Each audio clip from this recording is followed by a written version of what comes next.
Hello बच्चों, क्या हाल चाल? बढ़िया, एकदम मस्त। So very good evening to all of you my dear students. तो बच्चों, हमने एक नया चैप्टर स्टार्ट किया है जिसका फर्स्ट लेक्चर कंप्लीट हो चुका है। आज मैकेनिकल प्रॉपर्टीज़ ऑफ फ्लूइड्स का ये सेकेंड वीडियो है बेटा। और हम बच्चों आज जा रहे हैं पढ़ने variation in pressure when the fluid is in accelerated. अगर कोई फ्लूइड एक्सेलरेटेड है, फ्लूइड एक्सेलरेट का मतलब मोशन नहीं होता बेटा। यहाँ पे जो फ्लूइड है वो एक कंटेनर में रखा हुआ है, एक वेसल में रखा हुआ है, एक बीकर में रखा हुआ है, और जो कि वो वेसल जो है, वो जो कंटेनर है, एक गाड़ी पर रख दिया गया है और गाड़ी एक्सेलरेट कर रही है। मतलब कि फ्लूइड जो है वो रेस्ट पे है with respect to the container. तो बच्चों, आज हम बात करने वाले हैं variation in pressure of a accelerated fluid. तो बच्चों, पेन और कॉपी निकालेंगे, आसपास के डिस्टर्बेंस को दूर करेंगे और पढ़ना स्टार्ट करेंगे। बच्चों हमारे साथ नोट बनाना स्टार्ट करेंगे और हेडिंग लगाएंगे variation in pressure, variation in pressure, variation in pressure, variation in pressure when जो फ्लूइड है वो क्या है बेटा, इन एक्सेलरेटेड मोशन। एक्सेलरेटेड मोशन का मतलब ये नहीं कि फ्लूइड मोशन कर रहा है, मतलब हाइड्रोडायनेमिक्स, नो। फ्लूइड रेस्ट पे है with respect to the container. जिस कंटेनर में फ्लूइड रखा हुआ है उनके बीच कोई रिलेटिव मोशन नहीं है। और उस, मान लीजिए एक ग्लास है, ग्लास में पानी रखा हुआ है, भरा हुआ है, उस ग्लास को हम लोग ऐसे ऐसे एक्सेलरेट कर रहे हैं, ऊपर नीचे, आगे पीछे, इधर उधर, यहाँ वहाँ। तुम समझ सकते हैं? यानी ग्लास जो है, जो पॉट है, जो बीकर है, जो कंटेनर है, जो वेसल है, वो उसमें फ्लूइड जो रेस्ट पर रखा हुआ है वो एक्सेलरेट कर रहा है। तो बच्चों, यहाँ बात करने वाले हैं, दो केस पढ़ेंगे आज। एक केस पढ़ने वाले हैं, जैसे केस फर्स्ट में हम पढ़ेंगे कि जब हम वर्टिकली, मतलब वर्टिकल केस पढ़ने जा रहे हैं। यानी मान लीजिए बात करने वाले हैं बच्चों, फर्स्ट वीडियो ये मैं मान के चल रहा हूँ कि आप पढ़ के आए होंगे। और फर्स्ट वीडियो में हमने जो पढ़ा है कि वेरिएशन इन प्रेशर जब फ्लूइड आपका नॉन एक्सेलरेटेड हो, मतलब कि जब फ्लूइड रेस्ट पे हो तो एच हाइट नीचे जाने पर प्रेशर बढ़ता है, एच रो जी। आप लोगों ने पढ़ा होगा, देखा होगा वीडियो मेरा फर्स्ट वाला मैकेनिकल प्रॉपर्टीज ऑफ फ्लूइड्स का। नहीं देखा तो यूट्यूब पे टाइप करेंगे फोर्स वाला मैकेनिकल प्रॉपर्टीज ऑफ फ्लूइड्स, आपको मिल जाएगा, आप देख सकते हैं। हाँ, तो बच्चे बात करने वाले हैं वर्टिकल केस। मान लीजिए कि बेटा एक ये कंटेनर है, एक बीकर है, इसमें फ्लूइड भरा हुआ है। ये फ्लूइड चपाचप भरा हुआ है बच्चा इसमें। अच्छा, तो बच्चों हम जानते हैं कि यहाँ पर एक प्रेशर लगता है P0, जिसको हम लोग बोलते हैं एटमॉस्फेरिक प्रेशर। एक कंटेनर का एरिया है, मान लीजिए एरिया है A। यहाँ पर लिक्विड का प्रेशर बनता है P। अच्छा बच्चा, अगर हम इस फ्लूइड को H इस ऊपर वर्टिकल लेके जा रहे हैं, मतलब इधर की तरफ, ऊपर की तरफ, ए एक्सटेंशन से ये जो कंटेनर है ऊपर जा रहा है, वर्टिकली अपवर्ड डायरेक्शन में जा रहा है। तो बच्चों, अगर हम बात करें तो अगर हम बाहर से देखेंगे तो भाई ये लिक्विड जो है इस कंटेनर के रिस्पेक्ट में ये मोशन में होगा। लेकिन अगर हम इस पर बैठ जाएं, छोटा सा यहाँ बैठ जाएं बेटा, यानी हम इसके वेसल के अंदर बैठ जाएं किसी तरह से, यानी हम इस फ्रेम ऑफ रेफरेंस यानी वेसल के फ्रेम से देखें बेटा, वेसल के फ्रेम के रिस्पेक्ट में देखेंगे तो जो लिक्विड होगा बेटा या जो फ्लूइड होगा बेटा वो कैसा होगा, हमको लगेगा कि फ्लूइड कैसा है, रेस्ट पे है। तो इस केस में क्या होता है बच्चों, एक स्यूडो फोर्स लगता है जिसको फिक्टिशियस फोर्स बोलते हैं। वो हमेशा मोशन के अपोजिट में लगेगा स्यूडो फोर्स। यानी स्यूडो फोर्स लगेगा बेटा नीचे, क्या लगेगा, M इंटू ए।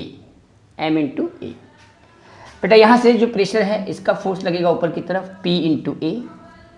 और लिक्विड पर का जो डेंसिटी है वो रो है, एरिया A है। और जो ये फ्लूइड है इस कंटेनर में या जिस बीकर में, वेसल में है, इस वेसल की जो हाइट है बेटा वो H है।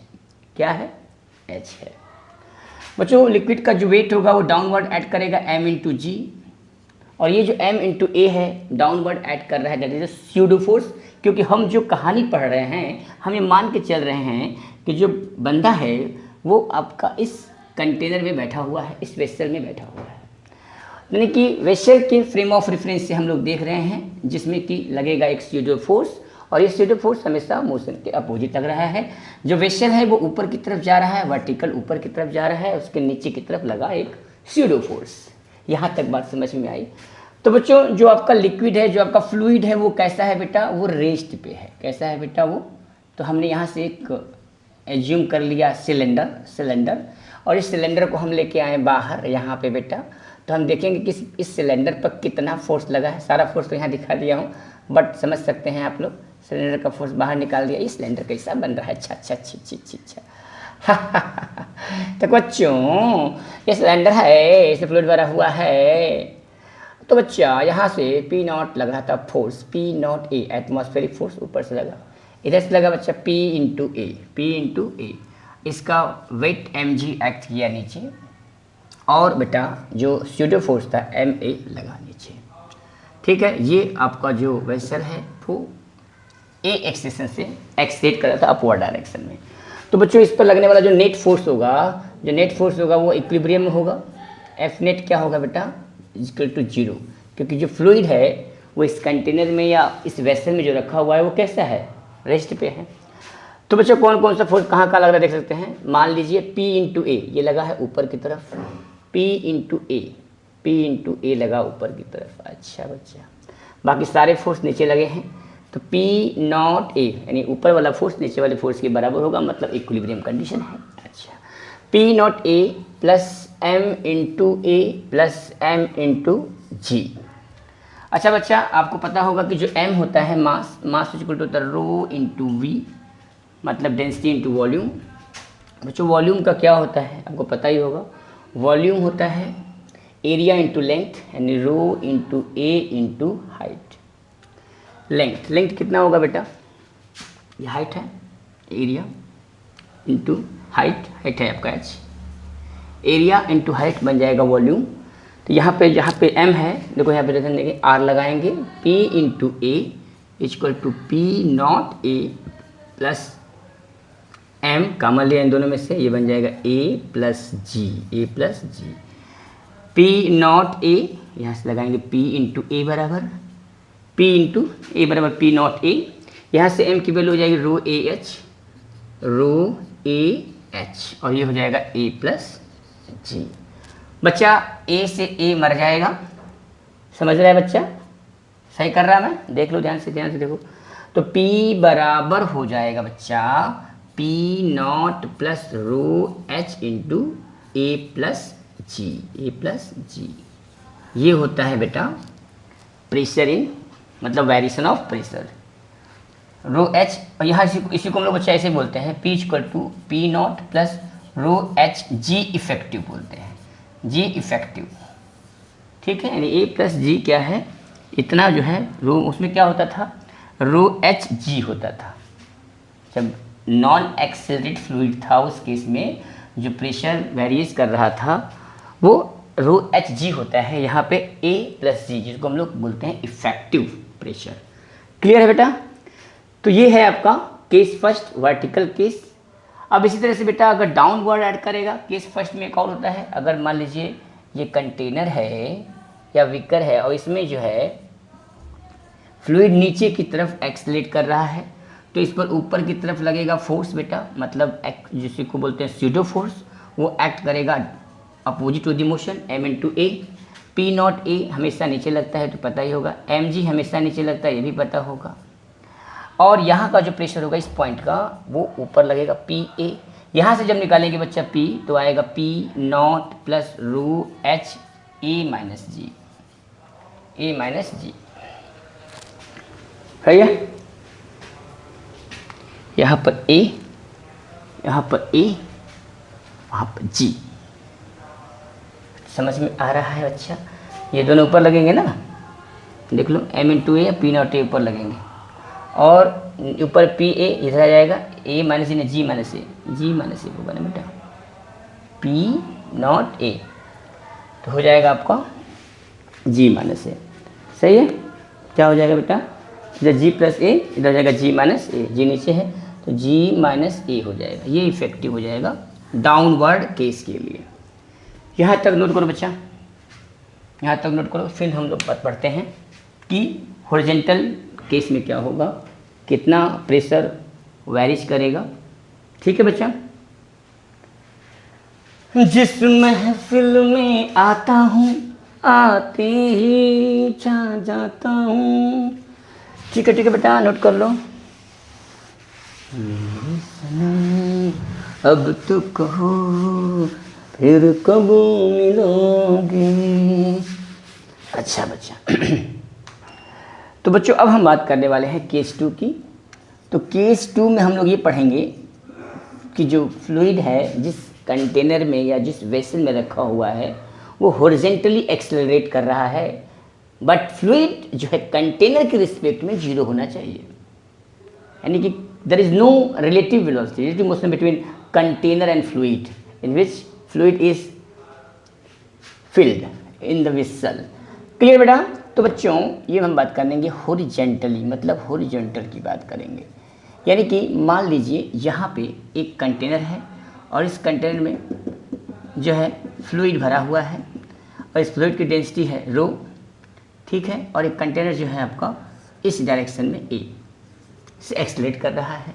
तो आप जानते हैं कि इस पर लगेगा एक स्यूडो फोर्स। जब हम कंटेनर के रिस्पेक्ट में बात करेंगे, मतलब कंटेनर की या वेसल के रिस्पेक्ट फ्रेम ऑफ रेफरेंस से बात करेंगे, तो इस पर एक स्यूडो फोर्स लगेगा। स्यूडो फोर्स हमेशा लगता है अंदर, एम है फ्लूइड का मास एम। अच्छा, तो बच्चों ये एच हाइट है, पता है आप लोगों को एच हाइट तक फ्लूइड भरा हुआ है। यहाँ का प्रेशर हो जाएगा पी नॉट। अच्छा, इस केस में बच्चों एक यहाँ पर ध्यान देना होगा आपको कि अगर कोई फ्लूइड एक्सेलरेटेड हो, क्या हो बेटा, एक मैं पढ़ रहा हूँ, ये एक्सेलरेटेड बात कर रहा हूँ, एक्सेलरेटेड हो। अब फ्लूइड का जो फ्री सरफेस है, ये जो फ्री सरफेस है बेटा, क्या होता है कि जब कंटेनर या वेसल को जब ऐसे लेके चलते हैं तो पानी एक तरफ उठ जाता है। यानी जो है इस पर जो नेट फोर्स लगता है, बताना कहने का मतलब ये है कि जो नेट फोर्स बॉडी पे लगेगा, इस कंटेनर पे जो नेट फोर्स लगता है वो always perpendicular to the surface, always perpendicular to the surface. जैसे मान लीजिए बेटा इस पर वेट यहाँ लगेगा, मतलब mg नीचे ऐड करेगा, और इस पर जो स्यूडो फोर्स होगा ma इधर लगेगा, तो नेट फोर्स ये बन जाएगी एफ नेट। ठीक है बेटा, एफ नेट। तो ये पानी जो ये जो कंटेनर का जो वेसल है वो देखो ऐसे हो जाएगा बेटा, देखो देखो ऐसे हो जाएगा, एक टेट हो जाएगा, मतलब छूट जाएगा इस तरह से। अगर बेटा अगर वो कंटेनर अगर इधर की तरफ यानी इस डायरेक्शन में अगर मान लीजिए एक्सेलरेट कर रहा है आपका हॉरिजॉन्टली इस डायरेक्शन में अगर वो एक्सेलरेट कर रहा है आपका वेसल, तो वेसल के रेफरेंस में ये आपका कंटेनर है। ठीक है, ये इस डायरेक्शन में जो है टेट हो जाएगा। ठीक है, ये साइड तक फ्लूइड भरा रहेगा और ये ए, तो यहाँ पे लगेगा m इंटू ए, मतलब यहाँ पे लगेगा m इंटू ए स्यूडो फोर्स, इधर लगेगा m इंटू ए, और इसका वेट लगेगा m इंटू जी, तो नेट फोर्स हो जाएगा ऐसे, और इस तरह से ये उठ जाएगा। यानी कि यहाँ का प्रेशर ज़्यादा होगा, यहाँ का प्रेशर कम होगा। यहाँ का प्रेशर मान लिया मैंने P और यहाँ का प्रेशर मान लिया मैंने P नॉट, एटमॉस्फेरिक प्रेशर। यहाँ ऊपर तो प्रेशर है ही नहीं, पानी यहीं तक है, तो प्रेशर यहाँ तक P नॉट एटमॉस्फेरिक प्रेशर लगेगा, यहाँ P लगेगा, क्योंकि ये है इसका हॉरिजॉन्टल लेवल, ये इसका है हॉरिजॉन्टल लेवल लिक्विड्स का। समझ में आ रहा? तो बच्चों याद रखेंगे कि in any free surface of fluids the net force acting on the surface is perpendicular to the fluids। ठीक है, sorry perpendicular to the surface of fluids. Okay, तो यहाँ तक समझ में आ गया। तो इसका भी हम लोग वेरिएशन देखते हैं हॉरिजॉन्टली में क्या होता है। तो बच्चों मान लीजिए कि ये आपका वही कॉन्सेप्ट है, इसकी बात कर रहे हैं। ये कब केस में जाए, जब ये आपका इधर कर रहा था, स्यूडो फोर्स आपका इधर लगा हुआ था m इंटू ए। यहाँ का प्रेशर बच्चों सर आप लोगों को पता ही होगा कि सेम हॉरिजॉन्टल लेवल पे जो फ्लूइड का प्रेशर होता है वो सेम होता है। यानी यहाँ पे मैंने माना कि ये P2 है, यहाँ का प्रेशर P1 है, यहाँ का एरिया A, यहाँ का भी एरिया A, एरिया तो सेम ही रहेगा। इस सिलेंडर हमने मनगढ़ंत एक सिलेंडर बना लिया है, पानी के अंदर एक सिलेंडर, यहाँ तो बाहर सिलेंडर नहीं मिल रहा है, पानी के अंदर सिलेंडर बना दिया हूँ भाई साहब। चलो ठीक है, तो बच्चा क्या होगा, इधर का प्रेशर ज़्यादा होगा क्योंकि ये H हाइट ऊपर है, ये H हाइट ऊपर है, यहाँ से एंगल बन रहा है थीटा बेटा, चूँकि झुक गया है, टिट हो गया है।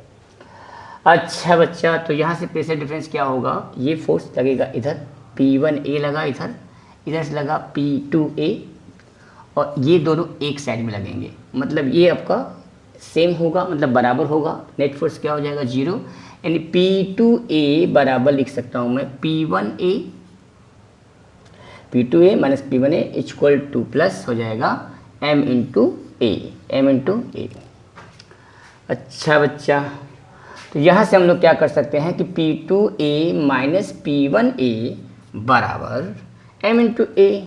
अच्छा बच्चा, M क्या होता है मास, यहाँ इसका फ्लूइड का जो डेंसिटी है वो है आपका रो, और मान लिया मैंने कि बेटा ये जो लेंथ है वो L है, लेंथ क्या है L है। तो आप लोग जानते ही होंगे कि जो L है लेंथ है। अच्छा, तो यहाँ से क्या हुआ कि जो मास है, मास बराबर क्या होता है बच्चों, मास बराबर होता है rho into area, rho into volume. मास बराबर रो इंटू वॉल्यूम, क्योंकि रो मतलब डेंसिटी, डेंसिटी इंटू वॉल्यूम। तो डेंसिटी वॉल्यूम हो जाएगा आपका एरिया इंटू लेंथ। एरिया आपका क्या हो जाएगा, एरिया आपका एरिया इंटू लेंथ, वॉल्यूम तो एरिया है आपका A, और लेंथ ले लेंगे L, क्या ले लेंगे L, रो ए L। ठीक है, ठीक। यहाँ से ध्यान से देखो बेटा, ध्यान से देखो यहाँ पे हॉरिजॉन्टली क्या होगा। तब तक मैं अपने इंक को मार्कर को इंक पिला दूँ। जिंदगी बन गए हो तुम, जिंदगी बन गए हो तुम। हाँ ठीक है, ठीक है, ठीक है। तो बच्चों यहाँ से हमने क्या किया कि रो इंटू ए इंटू एल, यहाँ पुट कर देंगे एम की वैल्यू। यहाँ से हमने लिया P2 माइनस P1, और यहाँ से ए लिया कॉमन, एम कैसा है लिखा रो ए एल इंटू ए। यहाँ से बच्चा ए कैंसिल आउट हो जाएगा, ए क्या हो जाएगा, मर जाएगा। तो प्रेशर वेरिएशन जो आएगा P2 माइनस P1 वो आ जाएगा रो एल ए। ये होता है हॉरिजॉन्टल के केस में, जब कोई फ्लूइड एक्सेलरेटेड हो, जिसमें कि फ्लूइड कंटेनर या वेसल के रिस्पेक्ट में क्या हो, 0 हो, मतलब कि उनमें कोई रिलेटिव मोशन ना हो, उस केस में हॉरिजॉन्टली इस तरह का फार्मूला बनता है P2 minus P1 equal to rho into N two A. और वर्टिकली में जब नॉन एक्सेलरेटेड था उस केस में क्या था बेटा, सेम था वहाँ पे। अब देखो यहाँ पे, देखो ध्यान दे बेटा, यहाँ पे जो H हाइट है, यहाँ का प्रेशर ज़्यादा है, यहाँ प्रेशर क्या बनेगा P2 minus P1 equal to H rho G. कितना होता है H रो जी। अच्छा बच्चे ध्यान देना, इधर गरब कर दूँ, ये रब कर दूँ, बोलो इसे गरब कर देता हूँ, मैं आगे बढ़ाता हूँ कहानी को। कहानी आगे स्टार्ट करते हैं। हाँ ठीक है, ठीक है, ठीक है, ठीक है, इसको मैं दीवाना कम नहीं हूँ, हार करना जाऊँगा, आ गया हूँ फिजिक्स पढ़ाने, पढ़ा करके जाऊँगा। मैं दीवाना कम नहीं हूँ, हार करना जाऊँगा, आ गया हूँ दिल चुराने, दिल चुरा ले जाऊँगा। अच्छा बच्चा, तो क्या मैं बोल रहा था कि जो ए एंगल है थीटा, जिसको हम लोग tan थीटा बोल सकते हैं, तो tan थीटा इक्वल टू होता है परपेंडिकुलर अपॉन बेस, यानी h upon L. tan theta equal क्या हो जाएगा h अपॉन एल। ये है आपका परपेंडिकुलर h, इस ट्राइंगल में ध्यान से देखिए, तो h बाई एल यहाँ से हो जाएगा। मान लीजिए आपको h नहीं दिया है, तो उस केस में क्या करेंगे, उस केस में आपको करना ये होगा कि जो यहाँ पर फार्मूला आया था P2 minus P1 rho L A, तो P2 माइनस P1 क्या है, P2 माइनस P1 क्या है बेटा, यहाँ पे वेरिएशन, प्रेशर वेरिएशन है। तो जो P2 minus P1 equal to आया था रो एल ए, यहाँ पर लिख सकता हूँ मैं रो जी एच, ये एच हाइट नीचे है, यहाँ का प्रेशर ज़्यादा है, यहाँ का प्रेशर कम है। यहाँ से बच्चों बन जाएगा रो एल ए, यहाँ से रो और रो मर जाएगा। यहाँ से आप लिख सकते हैं R H upon L equal to H upon L, ये इतने ए बाई जी, जी बाई होगा, बताओ जल्दी, ए बाई जी होगा, क्या होगा ए बाई जी। अगर नहीं दिया है तो ए और जी आपको मिल जाएगा। ये दिया रहेगा कितना एक्सेस कर रहा है, यानी जो आपका जो वेसल है वो 4 मीटर पर सेकेंड स्क्वायर की स्पीड से हॉरिजॉन्टली एक्सलेट कर रहा है, तो बताना होगा कि पानी कितना ऊपर उठ गया, तो आप बता सकते हैं। ठीक है बेटा, सही है, समझ में आया यहाँ तक। tan theta equal to h by एल, अगर एंगल दिया हो तो ये भी निकाल सकते हैं, ये भी लगा सकते हैं। ठीक है, जानम देख लो मिट गई दूरियां, मैं यहाँ हूँ, यहाँ हूँ, यहाँ हूँ, यहाँ। तो बच्चों इसको नोट कर लेना आप लोग, उसके बाद से हम लोग करेंगे numericals. Thank you very much, best of luck, और पढ़ाई करते रहो, बेस्ट ऑफ लक।